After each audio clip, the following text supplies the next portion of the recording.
यहाँ पर अगर खेती की बात करें तो नॉर्थ ईस्ट में एक खेती का प्रचलित प्रकार है, झूम खेती यहाँ पर की जाती है। यानी फसल होने के बाद में खेत में आग लगा दी जाती है और उसके सारे खरपतवार जल जाते हैं। जैसे मेरे पीछे ये दिख रहा है पूरा काला एकदम, तो ये इंटेंशनली यहाँ पर आग लगाई गई है, जिसका मतलब उर्वरक शक्ति से होता है। और फिर 1 साल के लिए या तो इन खेतों को एज इट इज़ छोड़ दिया जाता है बिना किसी फसल के, या इसमें फसल का पैटर्न बदल लिया जाता है। यानी अभी जो फसल थी अगली बार में उसमें कोई और फसल लगाई जाएगी। तो इस प्रकार से लोगों की पूरी निर्भरता खेती के ऊपर में यहाँ पर अपनी आजीविका को चलाने के लिए। और जंगलों में भी कई जगह इस तरह से खेतों में ये आग लगाने वाला पैटर्न है।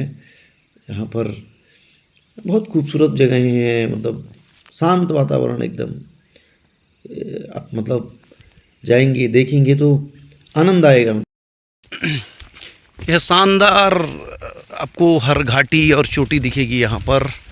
मतलब घने वृक्ष वाले जंगल है, एकदम प्लस ग्रीन जिसके लिए हम कह सकते हैं।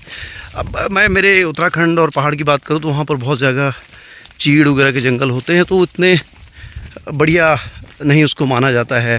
ये ऊपर एक चोटी में खोद करके यहाँ पर कुछ खेती जैसे कर रहे थे। तो यहाँ पर ये इस तरह से ही खेती की जाती है, चूँकि उस तरह से सीढ़ी नुमा खेत और उस तरह के खेतों की थोड़ा कमी होती है।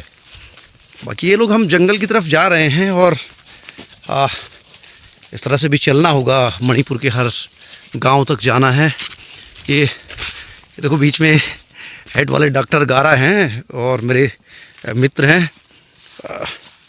बहुत बढ़िया ग्राउंड वाटर में पीएचडी इनका रहा है और कल ही भी इनको जयपुर में कोई एक अवार्ड मिला हुआ है। अच्छे से हिंदी से बोल लेते हैं। और अब वो जब मणिपुर से जाएंगे तो यहाँ के भी कम से कम 35 भाषा बोली जाती है यहाँ पे। वो संभवतः शायद वो कुछ सीख जाएंगे उसमें से भी। अभी वो एक ही चीज़ सीखे, चो चो चो मीन्स इट्स ओके।